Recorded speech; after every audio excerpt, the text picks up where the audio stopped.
TNPSC group 1, group 2, group 4ன்னு எந்த exam எடுத்துக்கிட்டாலும் இந்த யூனிட்லேருந்து தான் கொஷின் அதிகமாக கேட்குறாங்கங்க. ஓல்டு சிலபஸில் யூனிட் 8ல் இருந்தது. இப்போ புது சிலபஸில் யூனிட் 6ல் இருக்குது. தமிழ்நாட்டின் வரலாறு மற்றும் பண்பாடு அப்படிங்கிற யூனிட் தான். இந்த யூனிட்டில் மொத்தம் குரூப் 4ல் 20 கொஷின் கேட்குறாங்க. இந்த ஒரு யூனிட் படித்தாலே போதும், நம்ம 75க்கு 15 கொஷினுக்கு மேலே போடலாம். இந்த யூனிட் 6க்கு என்னதான் நிறையா மெட்டீரியல் வந்திருந்தாலும் ஒவ்வொரு டாப்பிக்குமே நம்ம தேடி தேடி படிக்க வேண்டியதாக இருக்குது. கண்டிப்பாக இந்த வீடியோ கடைசியாக பார்த்து முடிக்கும்போது யூனிட் 6 பற்றின டவுட் எல்லாமே உங்களுக்கு கிளியராக இருக்கும். இந்த யூனிட் எப்படிலாம் படிக்கலாம் அப்படிங்கிறதும் கிளியராக தெரியும். ஃபஸ்ட்டு யூனிட் 6ல் சிலபஸில் என்னென்ன இருக்குங்கிறத பார்க்கலாம்.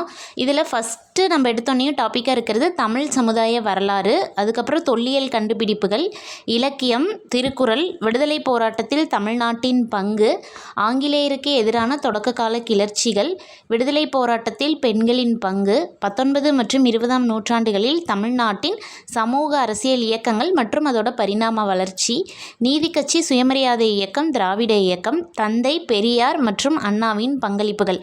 இந்த யூனிட் 6ல் சிலபஸில் கொடுத்துருக்க டாபிக் எல்லாத்தையுமே நான் டோட்டலாக 10 டாப்பிக்காக பிரித்து எழுதியிருக்கேன். இந்த 10 டாப்பிக்கில் நம்ம பாதியாக பிரிச்சிடலாம். ஃபஸ்ட்டு 4 டாபிக் வந்து தமிழ் சமுதாய வரலாறு, தொல்லியல் கண்டுபிடிப்பு, இலக்கியம், திருக்குறள். இந்த 4ஐயும் ஒன்றா நம்ம பிரிச்சிடலாம் படிக்கும்போது. அதுக்கப்புறம் இதுக்கப்புறம் இருக்கிற டாபிக்ஸ் எல்லாம் நம்ம தனியாக பிரித்து படித்தோன்னா நம்மளுக்கு ஈஸியாக இருக்கும் படிக்கிறதுக்கு. ஸ்கூல் புக்கு ஹிஸ்ட்ரியில் நம்ம என்னென்னலாம் படிக்கணும் அப்படிங்கிற டாபிக் பார்க்குறதுக்கு முன்னாடி நான் இந்த இலக்கியமும் திருக்குறளும் பற்றி சொல்லிடுறேன். இந்த இலக்கியமுக்கும் திருக்குறளுக்கும் நான் ஃபஸ்ட்டே ஒரு மெட்டீரியல், பழைய சிலபஸ் இருந்தப்பவே நான் வந்து ஒரு மெட்டீரியல் வாங்கி வச்சுருந்தேன். நான் அதைத்தான் யூஸ் பண்ணிகிட்ருக்கேன். அது என்னென்னா, திருக்குறளுக்கு வந்து இந்த பிரகாஷ் அகாடமியோட மெட்டீரியல் வந்து 2 புக்காக கொடுத்துருப்பாங்க. இதில் வந்து புது புக்கு, பழைய புக்கு, சிறப்பு தமிழ் புக்கு, இதில் இருக்க எல்லா திருக்குறளுமே இருக்கும். அதனால் திருக்குறள் சம்மந்தமாக எது படிக்கிறனாலும் நான் இந்த 2 புக்கை மட்டும்தான் படிப்பேன். அதுக்கப்புறம் பார்த்திங்கன்னா, நம்ம 3வது எழுதியிருக்க இலக்கியம், இதில் வந்து சங்ககாலம் முதல் இக்காலம் வரையிலான இலக்கியம்னு கொடுத்துருப்பாங்க. இதுக்கும் வந்து எல்லாமே கொஷின்ஸ் கண்டிப்பாக பேசிக்கான கொஷின்ஸாக தான் இருக்கும். இதுக்குமே நான் அந்த பிரகாஷ் அகாடமியிலேருந்து பகுதி ஆன்னு சொல்லிட்டு ஃபஸ்ட்டு சிலபஸ் இருந்தது இல்லையா தமிழில், அப்போ வந்து என்னென்ன செய்யுள்ளாக இருக்குதுன்னு சொல்லி நான் வந்து புக்கு வாங்கியிருந்தேன். இந்த புக்கை தான் நான் இந்த இலக்கியமுக்குமே படிப்பேன். இது வந்து இன்னும் படிக்கலை, இனிமேல் தான் ரிவிஷன் பண்ணணும். இதுலேயும் பார்த்தீங்கன்னா புது புக்கு, பழைய புக்கு, அதுக்கப்புறம் சிறப்பு தமிழ் புக்கு, இது எல்லாமே கண்டென்ட் கொடுத்துருப்பாங்க. அதுக்கப்புறம் பழைய சிலபஸ் இருந்தப்போ அதோட கவர்மெண்ட் மெட்டீரியல் இருந்தது தமிழுக்கு, அதுவும் வந்து கொடுத்துருப்பாங்க. ஃபார் எக்ஸாம்பிளுக்கு இப்போ பார்த்தீங்கன்னா நாலடியார், இந்த அறநூல்களில் நாலடியார் இருக்குது அப்படின்னா, இந்த நாலடியார் வந்து சிறப்பு தமிழ் புக்கில் என்ன இருக்குது, பழைய புக்கில் வந்து என்ன இருக்குது, புது புக்கில் என்ன இருக்குது, இது எல்லாமே கொடுத்துருப்பாங்க. கொடுத்துட்டு கடைசியாக வந்து அந்த நாலடியாரோட கவர்மெண்ட் மெட்டீரியலும் உங்களுக்கு வந்து கொடுத்துருப்பாங்க அவங்க.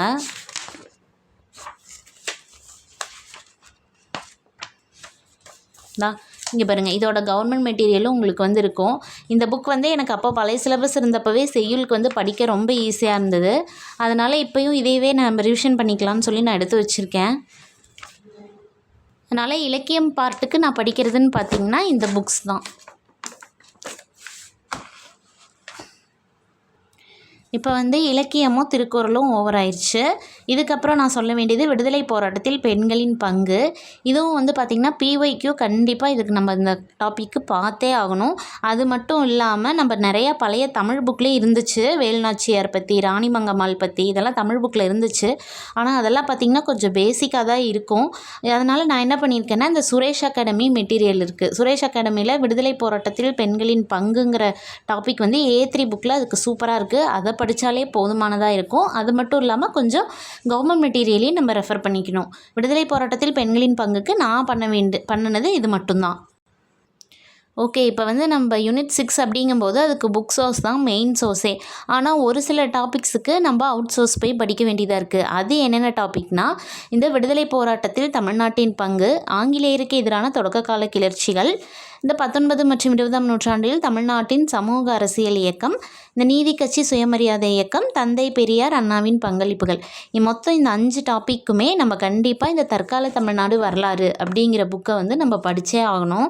அப்போ தான் நம்ம எல்லா கொஷின்ஸுமே நம்ம அட்டன் பண்ண முடியும். அதுலேயும் வந்து பார்த்திங்கன்னா நீதி கட்சி, சுயமரியாதை இயக்கம், இந்த நீதி கட்சி தான் உங்களுக்கு நிறையா இருக்கும் தற்கால தமிழ்நாடு வரலாறில். மற்றபடி தமிழ்நாட்டின் பங்கு, இந்த தொடக்க கால கிளர்ச்சிகள், இந்த சமூக அரசியல் இயக்கம்லாம் ஒன்றுமே இருக்காது தமிழ்நாடு வரலாறு புக்கில். நீங்கள் ஜஸ்ட் ஒரு ரீட் பண்ணி மட்டும் விட்டிங்கன்னா போதும். ஆனால் நல்லா படிக்க வேண்டியது நீதி கட்சியும் சுயமரியாதை இயக்கமும் மட்டும்தான். அப்புறம் பெரியார், அண்ணா, ராஜாஜி, இந்த மாதிரி தலைவர்களை பற்றியும் அதில் வந்து நிறையா கொடுத்துருக்காங்க. தலைவர்கள் பற்றி கண்டிப்பாக தற்கால தமிழ்நாடு வரலாறு புக்கில் படிச்சுக்கோங்க. ஓகே, இப்போ வந்து நம்ம தமிழ் சமுதாய வரலாறு, தொல்லியல் கண்டுபிடிப்புகள், அதுக்கப்புறம் இந்த மீதி இருக்க இந்த டாபிக்ஸ்லாம் ஸ்கூல் புக்கில் நம்ம எங்கெங்கே கவர் ஆகுது, நம்ம என்னெல்லாம் படிக்கணும் அப்படிங்கிறத பற்றி பார்க்கலாம். ஓகே, ஃபஸ்ட்டு தமிழ் சமுதாய வரலாறு, தொல்லியல் கண்டுபிடிப்புகள், இந்த 2 டாப்பிக்கும் ஸ்கூல் புக்கில் எங்கே கவர் ஆகுதுன்னு நம்ம பார்க்கலாம். ஃபஸ்ட்டு வந்து 6th டேர்ம் ஃபஸ்ட்டு டேர்மில் மனிதர்களின் பரிணாம வளர்ச்சின்னு ஒரு லெசன் இருக்கும். ஃபஸ்ட் லெசனே இதில் வந்து தமிழ்நாட்டில் உள்ள தொல்பழங்கால ஓவியங்கள்ங்கிற டாபிக் மட்டும் படிச்சுக்கோங்க. அதே 6th ஃபஸ்ட் டேர்மில் தமிழ்நாட்டின் பண்டைய நகரங்கள்னு ஒரு லெசன் இருக்கும். அதை கண்டிப்பாக எல்லாருமே படிச்சிருப்பீங்க, அதையும் படிச்சுக்கோங்க.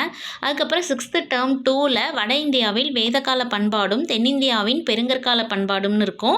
இதில் கடைசி 3 பேஜஸ், அதாவது தென்னிந்தியாவில் பெருங்கற்கால பண்பாடுன்னு ஒரு 3 பேஜ் இருக்கும், அதை படிச்சுக்கோங்க. அதுக்கப்புறம் டேர்ம் 3ல் பண்டைய கால தமிழ் சமூகம் பண்பாடும் சங்க காலம் அப்படிங்கிற லெசன் இருக்கும். அதுவும் அடுத்ததாக தென்னிந்திய அரசுகள்ங்கிற லெசன் இருக்கும், இதையும் படிச்சுக்கோங்க. அதுக்கப்புறம் 6th வந்து டோட்டலாக 5 லெசன்ஸ் இருக்குது. அதுக்கப்புறம் 7th என்னென்னா டேர்ம் 1ல் இடைக்கால இந்திய வரலாற்று ஆதாரங்கள்னு இருக்கும். இதில் வந்து ஒரே ஒரு பேஜ் மட்டும், பேஜ் நம்பர் 127ன்னு ஒரு பேஜ் இருக்கும், அந்த பேஜை மட்டும் படிச்சுக்கோங்க. அதுக்கப்புறம் டேர்ம் 1லேயே பிற்கால சோழர்கள் பாண்டியர்கள்னு ஒரு லெசன் இருக்கும், அதை படிச்சுக்கோங்க. அதுக்கப்புறம் 7th டேர்ம் 3ல் புதிய சமய கருத்துக்களும் இயக்கங்களும்னு இருக்கும். அதில் வந்து தமிழ்நாட்டில் பக்தி இயக்கம்னு ஒரு டாபிக் இருக்கும், அந்த டாபிக் படிச்சுக்கோங்க. அதே டேர்ம் 3ல் தமிழ்நாட்டில் கலையும் கட்டிடக்கலையும்ங்கிற லெசன் இருக்கும். அது அடுத்தது தமிழ்நாட்டில் சமணம் பௌத்தம் ஆசீவிகம்னு ஒரு லெசன் இருக்கும். அதில் வந்து தமிழ்நாட்டுக்கும் கோயில்கள், அதாவது தமிழ்நாட்டில் சமண கோயில்கள் எங்கெங்கே இருக்குது, பௌத்த கோயில்கள் எங்கெங்கே இருக்குதுன்னு இருக்கும். தமிழ்நாட்டில் இந்தந்த கோயில் எங்கெங்கே இருக்குது, சமணமாக பௌத்தமாக, அதை மட்டும் பார்த்துக்கோங்க. அதுக்கப்புறம் 8th ஸ்டாண்டர்டில் ஐரோப்பியர் வருகைன்னு ஒரு லெசன் இருக்கும். அதில் தமிழ்நாடு ஆவண காப்பகம் பற்றி ஒரே ஒரு பேஜ் மட்டும் இருக்கும், அதை மட்டும் பார்த்துக்கோங்க, அது மட்டும் போதுமானது. அதுக்கப்புறம் இந்தியாவில் கல்வி வளர்ச்சி 8th ஸ்டாண்டர்டில் இருக்கும். அதில் பின்னாடி தமிழ்நாட்டோட கல்வி வளர்ச்சி கொடுத்துருப்பாங்க, அதை மட்டும் படிச்சுக்கோங்க, போதும். அதுக்கப்புறம் ஆங்கிலேய ஆட்சியில் நகர்ப்புற மாற்றங்கள், இது வந்து 8th மொத்தம் 3 லெசன் தான், இதை மட்டும் படிச்சிங்கனாலே போதும் யூனிட் 6க்கு. அதுக்கப்புறம் 9th ஸ்டாண்டர்டில் தொடக்க கால தமிழ் சமூகமும் பண்பாடும்னு ஒரு லெசன் இருக்கும், அதுலேயும் படிச்சுக்கோங்க. 6th 7th 8th டோட்டலாக 9th வரைக்கும் பார்த்திங்கன்னா மொத்தம் 14 லெசன் வருது. அதுக்கப்புறம் 11th ஹிஸ்ட்ரியில் தான் நம்ம படிக்கணும்.